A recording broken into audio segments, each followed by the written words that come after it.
Entonces, después de la semana universitaria, retomamos el curso de Hume. Hoy está con nosotros el profesor Luis Eduardo Hoyos. El profesor Luis Eduardo Hoyos es alguien muy conocido en el departamento de filosofía, tiene una gran trayectoria filosófica y, como muchos de ustedes saben, ha trabajado mucho en cuestiones de epistemología y metafísica, y también en cuestiones de ética y de filosofía práctica. Hoyos ha trabajado mucho también en filosofía moderna, filosofía contemporánea. Hoy nos va a hablar de la teoría moral de Hume, de algunos aspectos de la teoría moral de Hume. Entonces, le doy la palabra al profesor.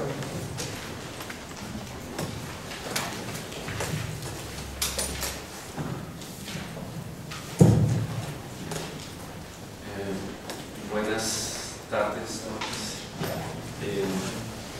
Gracias a Ignacio por la invitación a este curso de extensión sobre la obra de David Hume, y gracias por la presentación. Gracias a ustedes por su presencia. Lamento que sea la única conferencia a la que yo vengo, pero lo que pasa es que el curso se cruzó con una actividad que ya tenía programada, y entonces me parece lamentable, porque sí me hubiera gustado venir sino a todas y por lo menos a algunas de las presentaciones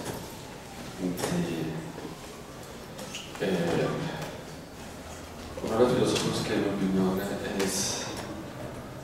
se puede considerar como de los pensadores capitales de la filosofía moderna. Strawson lo llamó el egoísta de la filosofía. Es un filósofo que seguramente ya lo habrán podido apreciar en las conferencias que aquí se han dado sobre filosofía teórica, que supo muy bien desde muy joven poner a la filosofía moderna y todos sus presupuestos en una especie de callejón sin salida, de la que en realidad, pues, en mi opinión,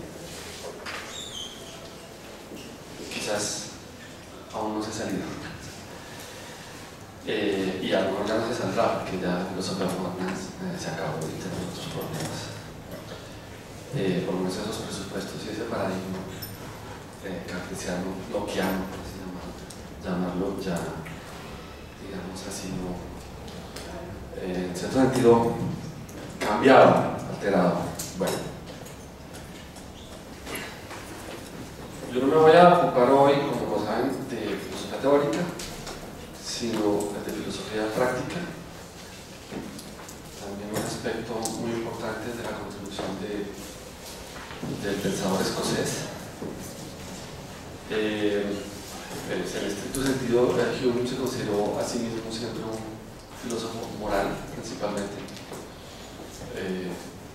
y puede incluso decirse que toda su teoría del conocimiento, por lo menos como aparece ya diseñada en el tratado, es un paso previo para la construcción de una ciencia de la moral.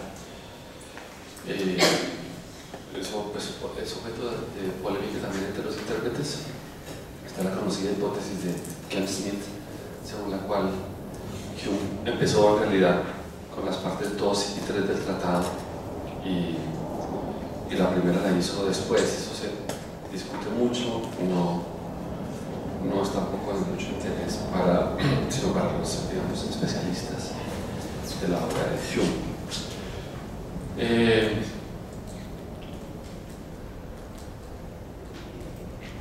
Lo cierto es que, como seguramente ustedes lo saben bien, el proyecto de Hume es un proyecto científico en los términos de lo que significa científico para su época. El modelo es, digamos, Newton. Es un científico de la naturaleza humana. Él quiere trazar el mapa completo de lo que es el hombre, y a partir de ahí, o sea, intentando responder esa pregunta, es que resuelve las que tendrían que ser preguntas secundarias o subordinadas, mejor, a esa pregunta por la naturaleza o carácter o esencia. El nombre es muy ambiguo, el mismo tiene como una interpretación de la ambigüedad del término naturaleza del ser humano. Empiezo con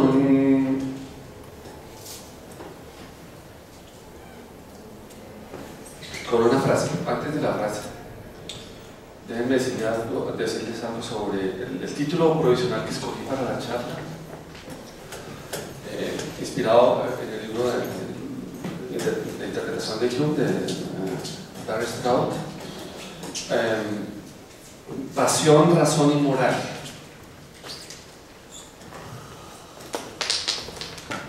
O la filosofía moral de Hume, si quieren, entre la pasión y la razón.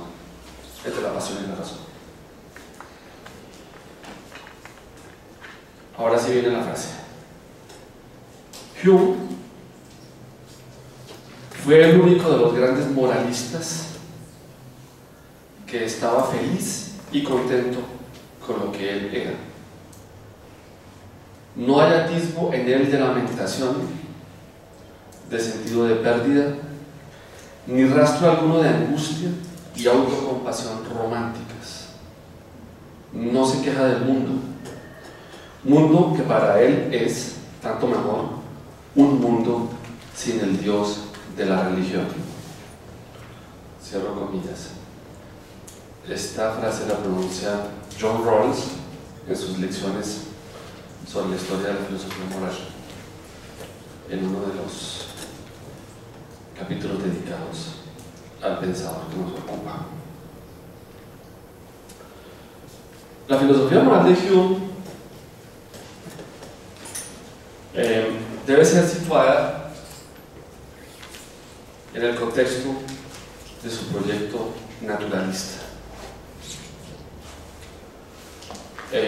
Hume, en el campo de la teoría del conocimiento, se puede escribir, o sea, dentro de lo que en la filosofía del siglo XX se conoce desde Kant con el nombre de epistemología naturalizada. Hume quiere hacer una naturalización de la epistemología. En el ámbito de la filosofía moral vale otro tanto. Eso se podría mejor decir como una suerte de psicología moral o teoría acerca de el origen empírico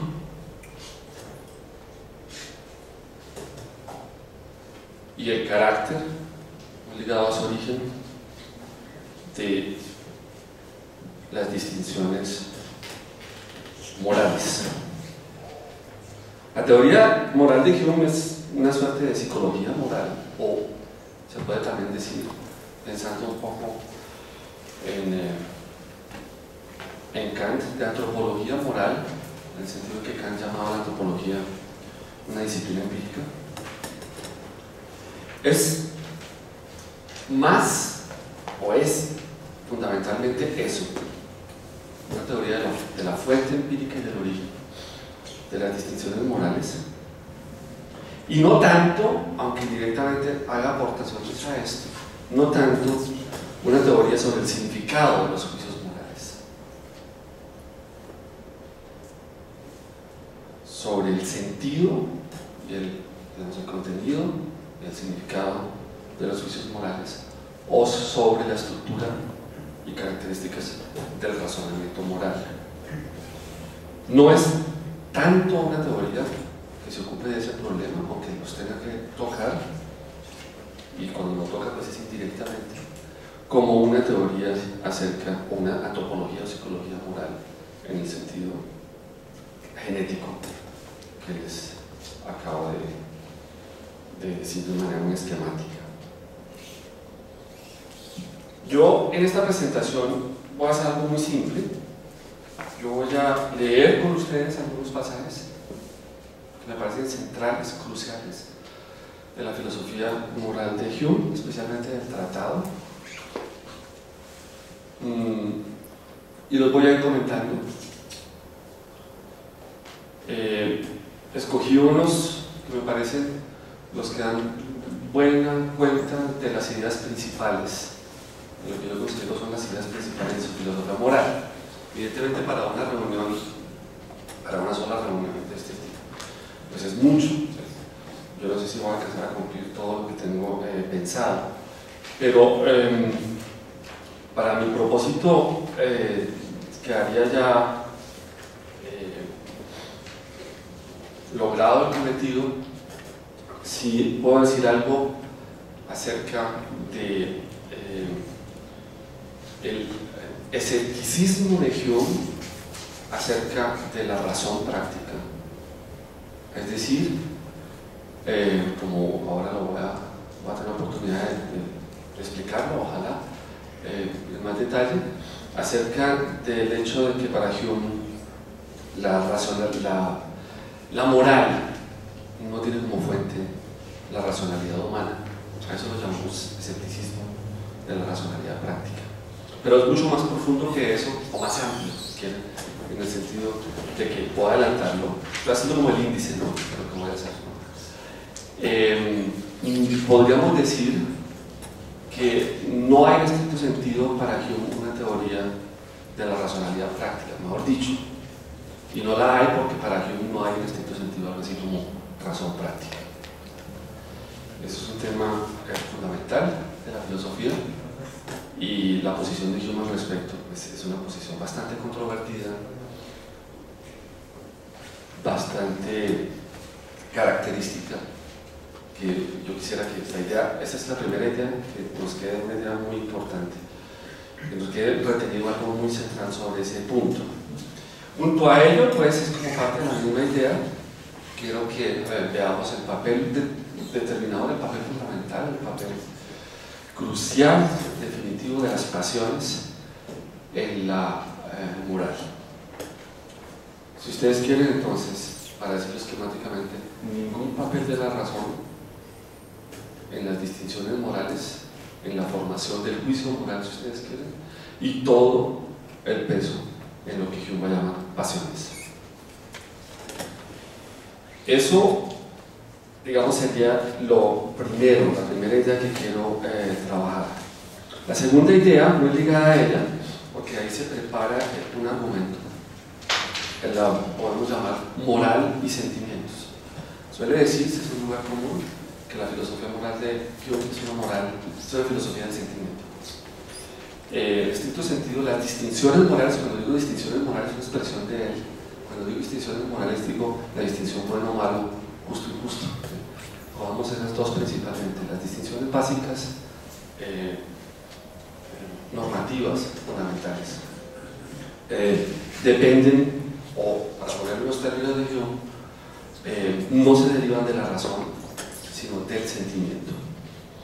Y proponiendo esa tesis, Hume va a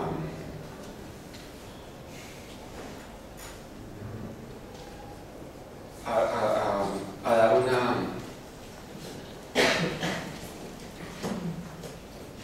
o sea, va a continuar con su crítica del racionalismo moral y va a hacer claramente una fundamentación de la moral ya propositiva, de tipo, como dije al principio, empírica y fundada en el sentimiento. La tercera idea que quiero desarrollar, todas están muy conectadas en realidad, es la que la voy a llamar así, la idea de la simpatía. Quizás la fuente principal de todas las distinciones morales para que uno sea la simpatía, que es una pseudopasión, un sentimiento muy fuerte de afinidad con los otros. Por último, la última idea que quisiera que poder llegar a ella, así sea para enunciarla, aunque mi frente Ignacio que ya hablaron de eso la reunión pasada, pues no sería grave si no lo hago, es la que tiene que ver con la distinción de Hume muy importante entre virtudes naturales y virtudes artificiales. Concretamente, la palabra clave aquí es teoría de la justicia. Para Hume, la justicia es una virtud que él llama artificial, a diferencia de todas las virtudes naturales. Si piensan en lo que dije antes, de que esto hay que verlo escrito dentro de su proyecto naturalista, se preguntarán qué papel entonces juega la justicia o lo que llaman virtudes artificiales en un proyecto de tipo naturalista. Eso es un problema importante de su filosofía y ojalá pueda por lo menos enunciarlo en términos generales. La justicia no es para Hume una virtud natural como la benevolencia u otro tipo de virtudes, sino que es una virtud artificial en el sentido, artificial quiere decir convencional, para Hume y digamos es ciertamente ahí tiene hay un cablecito, ¿sí?, que la une a nuestra naturaleza, ¿sí? Pero ella entre comillas, separa o se aleja directamente de la fuente emotiva, emocional, sentimental de la moral para proyectarse a acciones de tipo social un poco más complejas, ¿sí? O si ustedes quieren, que se puede considerar en nuestra especie de otro estadio, si ustedes quieren, del desarrollo moral. No por llamarla artificial quiere decir que debe ser natural, eso lo veremos ahora, ¿sí? Hay un cablecito que la conecta. Bueno, voy a entonces, ese era el índice, ahora voy a tratar de desarrollar lo que acabo de presentar con más cuidado. Sobre la pasión y la razón. A mí la idea que me parece fundamental es la siguiente. Que va a recorrer toda la charla. Las distinciones morales. La distinción de lo bueno, lo malo, lo justo y lo injusto. Tomamos esas dos en principio como muy características de la moral y muy importantes. Las distinciones morales están enraizadas para Hume a nuestra realidad afectiva y emocional, y no tanto a nuestra capacidad racional de discernimiento y deliberación.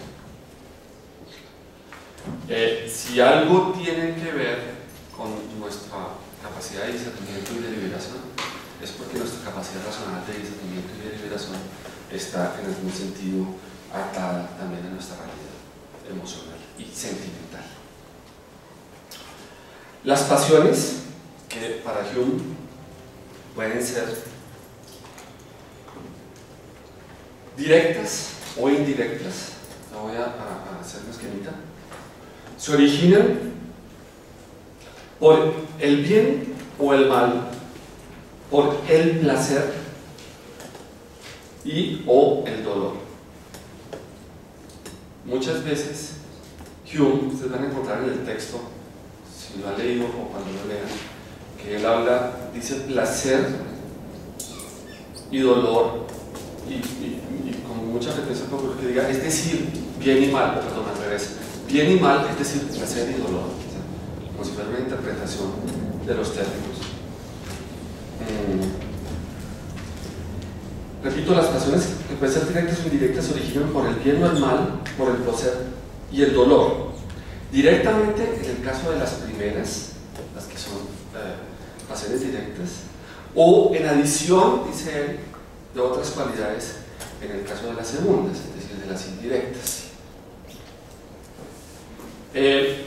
Valdría la pena decir algo o poner aquí una esquinita para que tengan una idea del lugar que las pasiones ocupan en la geografía de la mente humana como la pinta, como la ve Hume, o más que de la mente humana, en la geografía de los contenidos mentales.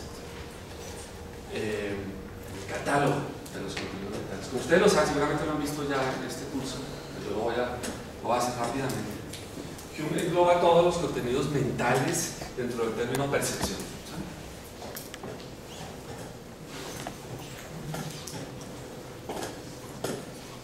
Las percepciones son de dos tipos, o impresiones o ideas. Las impresiones y las ideas se diferencian por el grado de vivacidad, o si ustedes quieren por el grado, por el grado de vivacidad, fundamentalmente.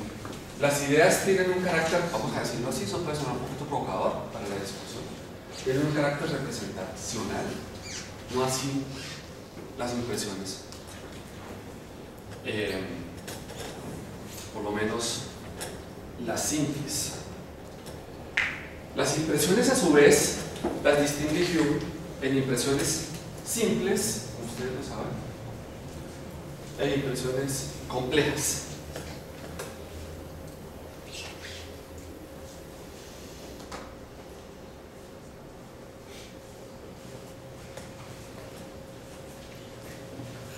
Las impresiones simples pueden ser impresiones de sensación o de reflexión. ¿Sí? Imagino que estoy como ya tengo un poquito trabajado en esto. O sea, yo quiero llegar a las estaciones, yo no me voy a dedicar a todo el catálogo, toda la clasificación. Dije que las impresiones simples pueden ser de sensación, vamos a ver aquí, impresiones de sensación e impresiones de reflexión.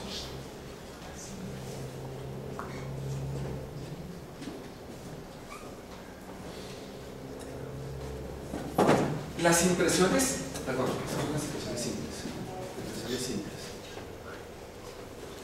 Las impresiones simples de reflexión pueden ser, según él, emociones, deseos, también en algún, bueno, emociones, deseos, por ahora, dejemos así, no nos metamos con más complicaciones, o, y ahí no va a quedar, pasiones. Las pasiones, como impresiones simples de reflexión,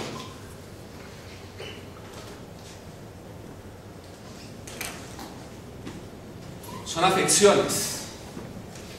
Son afecciones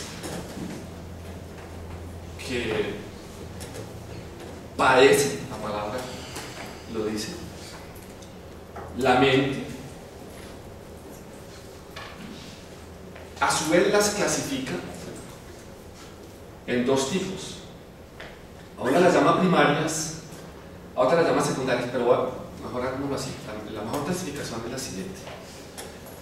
Las pasiones se pueden clasificar, eso ya tiene que ver directamente con nuestro tema. Las pasiones se pueden clasificar de acuerdo con el origen,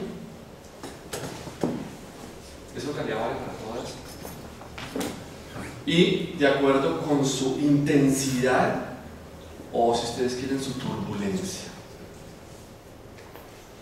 Desde el punto de vista del origen, estas son o bien directas, por ejemplo,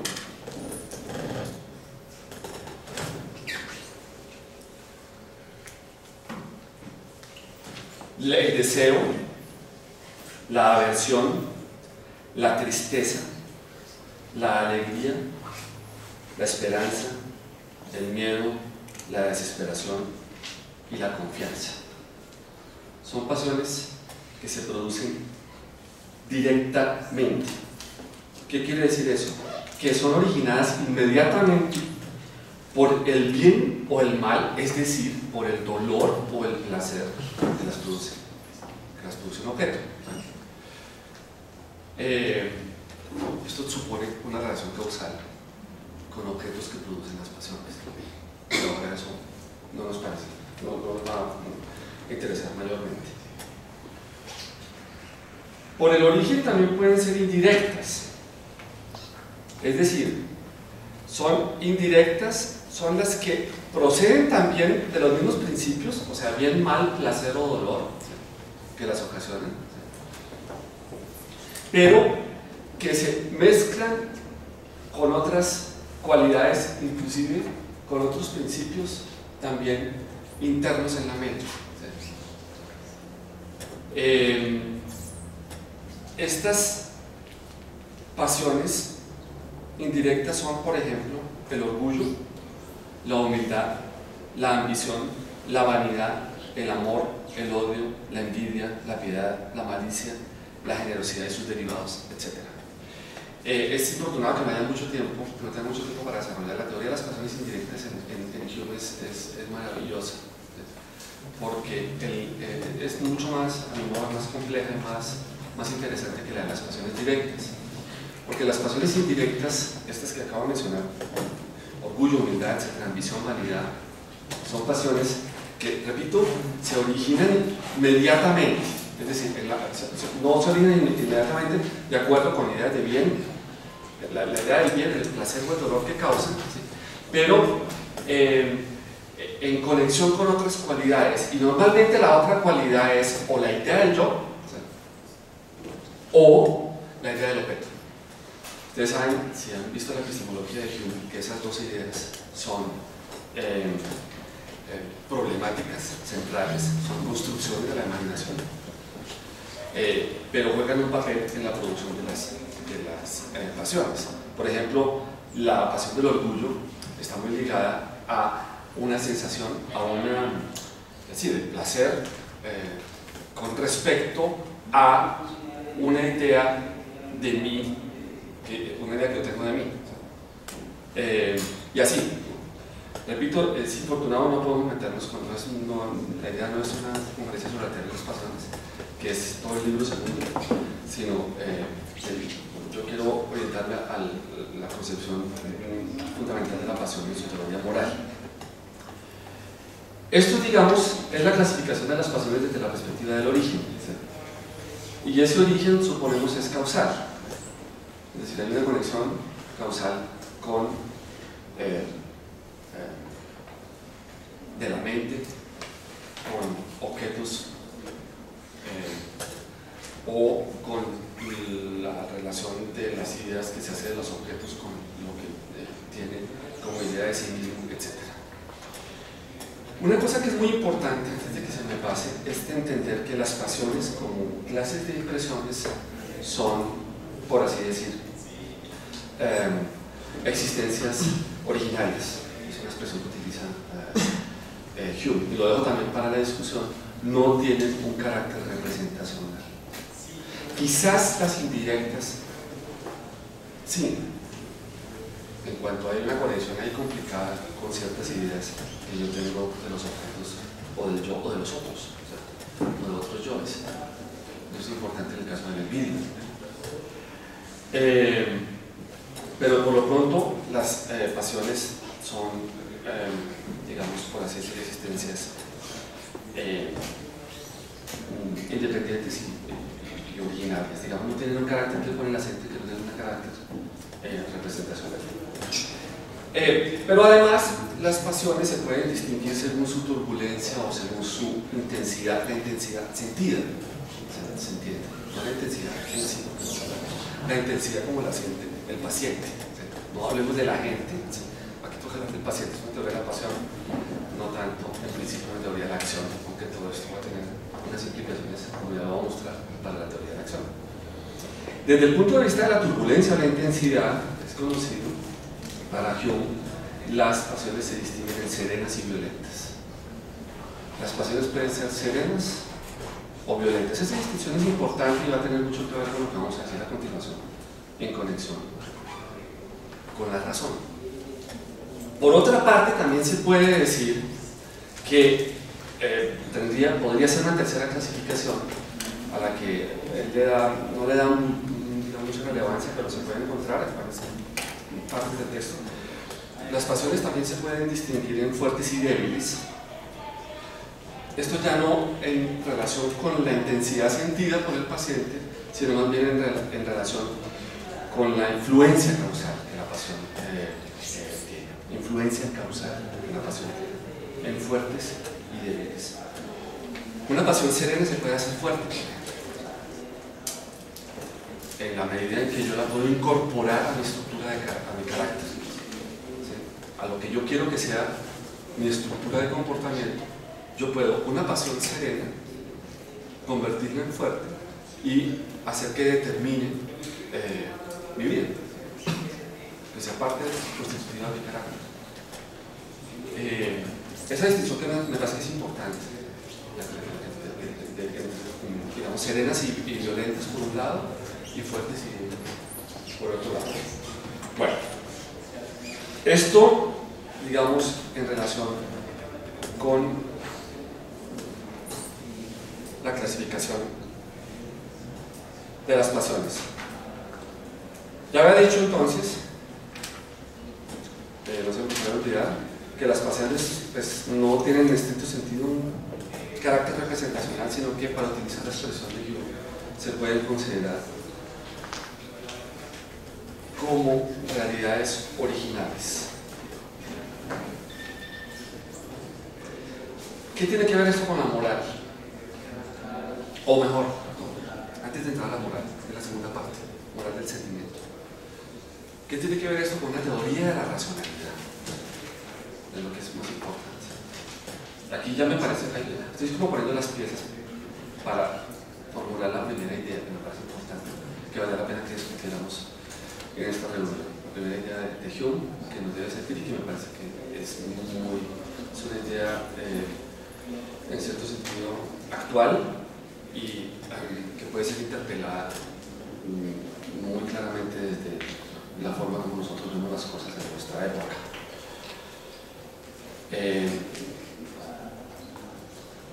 Lo voy a poner así. Tal vez haya que poner otra pieza más para poder hacer el enunciado que quiero hacer. La teoría de la acción de Hume, entiendo por ello su propuesta de filosofía práctica, en dos palabras. La teoría de la acción de Hume, así como su teoría moral, que no son lo mismo, debe ser entendida como una teoría motivacional. Eso tiene mucho que ver con la característica que puse al puro principio, de que esta es una teoría psicológica. A Hume le interesa establecer cuáles son los móviles o motivos o motores de la acción humana. Si se trata de acción a la que le ponemos el calificativo de moral, entonces también le interesa ver los motores o los motivos de tipo moral. Puesto ya eso, voy a poner el enunciado, lo voy a decir de manera fuerte y después leo uno de los textos que quiero que comentemos de Hume. Voy a leer 3 del tratado. Hume piensa que la razón humana no nos mueve a nada.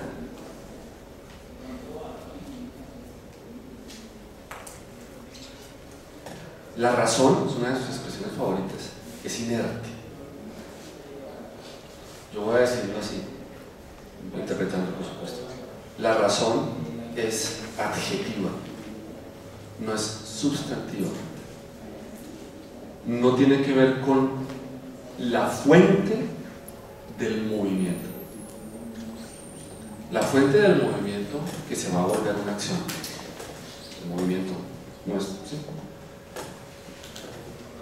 Uno podría decir, siguiendo una metáfora que después se utilizó, pensando también en Hume, al final el romanticismo la explotó muchísimo. La razón es una especie de, si acaso, linterna, ¿sí?, que nos puede iluminar el camino, pero la razón no nos pone a andar en el camino, no nos pone en marcha.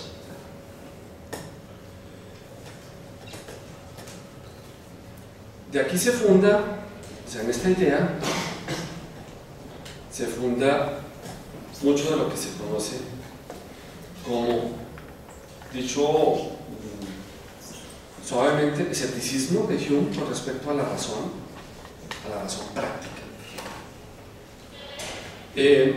O, dicho de una manera más fuerte, aquí se funda mucho de lo que también se puede llamar el irracionalismo de Hume. Eso también entre comillas, porque ahí toca verlo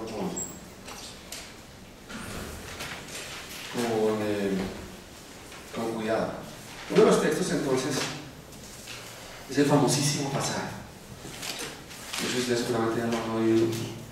Uno de los textos más citados de la filosofía moral moderna y de la teoría de la acción y de la teoría de la racionalidad, o sea, en confrontación con la teoría de la racionalidad práctica.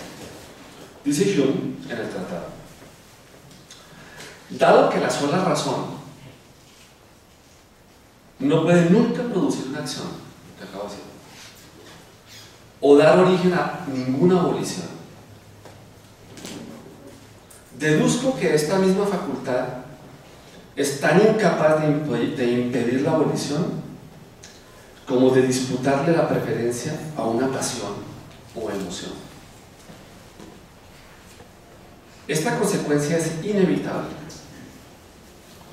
Es imposible que la razón pueda tener este último efecto de impedir la abolición, sino dando un impulso en dirección contraria a nuestra pasión.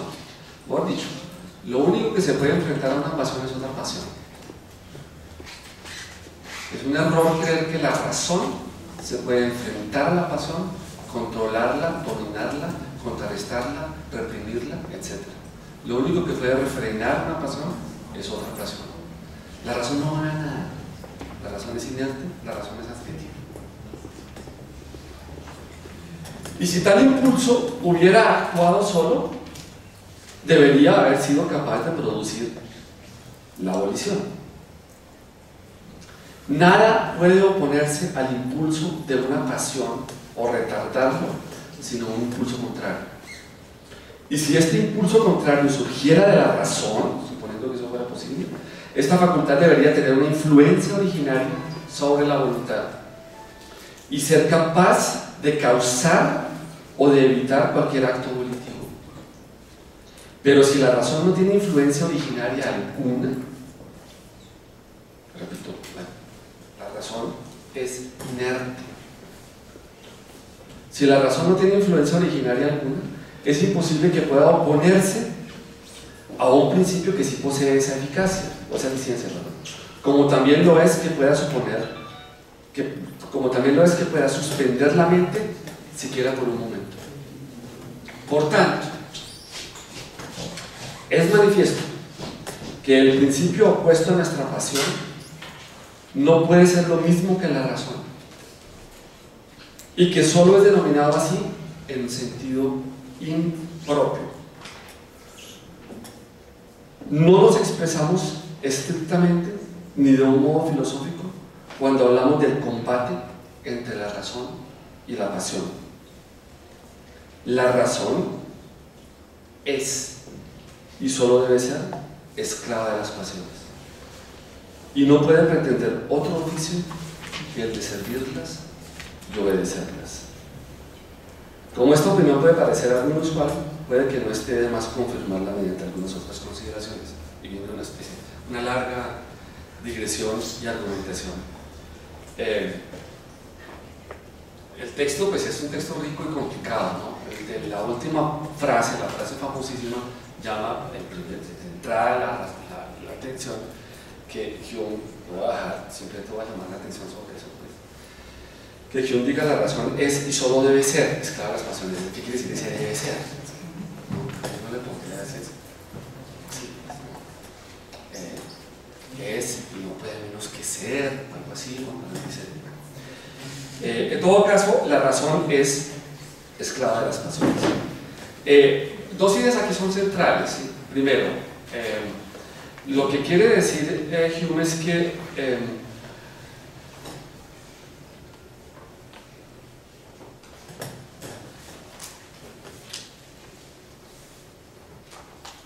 lo primero que quiere sostener Hume, o sea, Hume quiere sostener dos ideas principalmente, ¿sí? Aquí.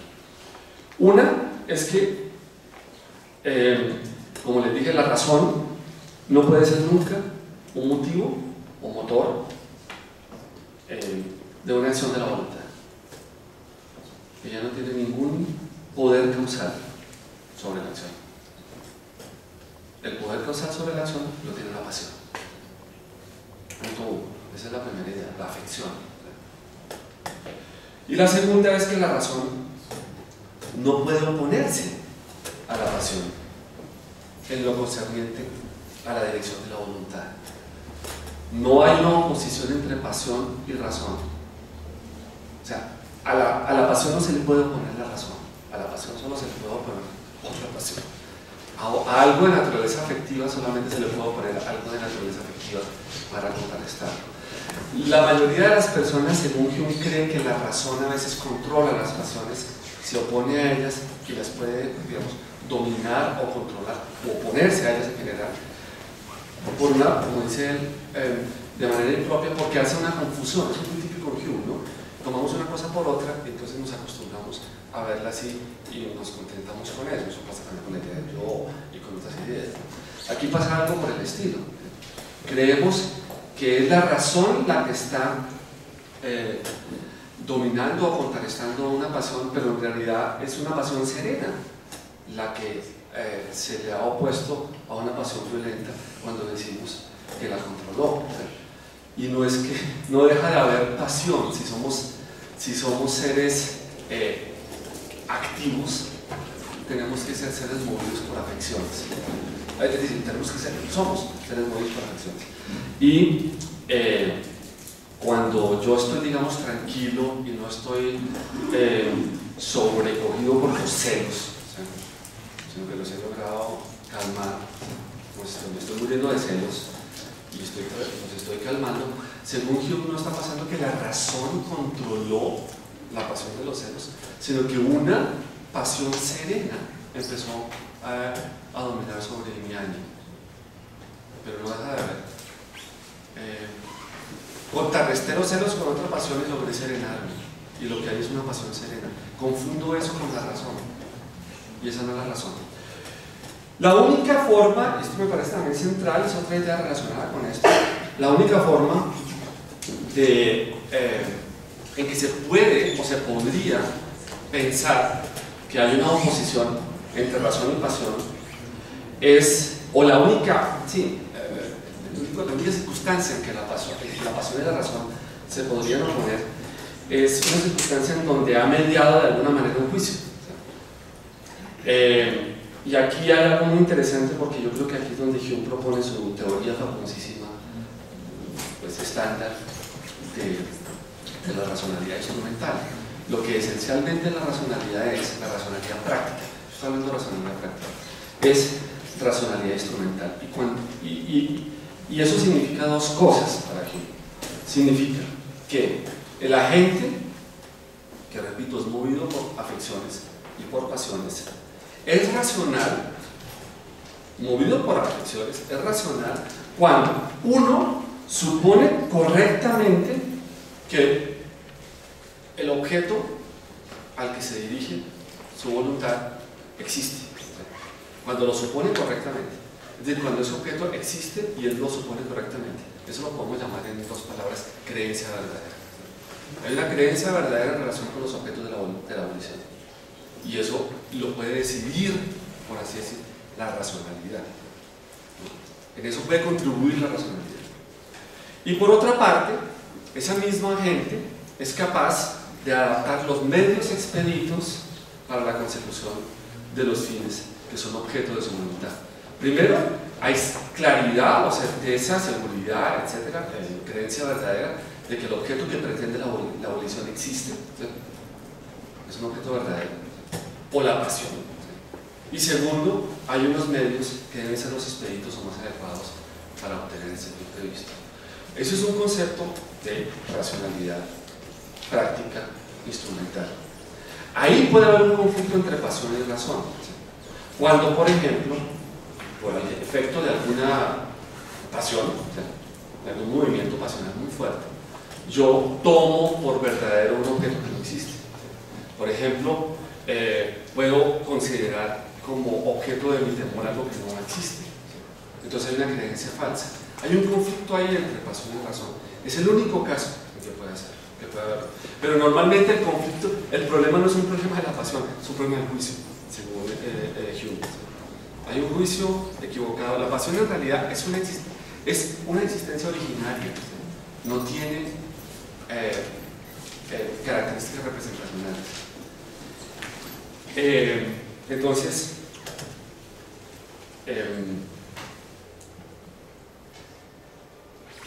el conflicto en realidad es un conflicto del juicio y es el único caso en donde se podría hablar en realidad de una oposición, de un choque entre las pasiones y la razón. Pero fíjense, nuevamente vuelvo a decirlo aquí, la razón no es nada sustantivo, la razón es única, exclusivamente, cuando más, un instrumento para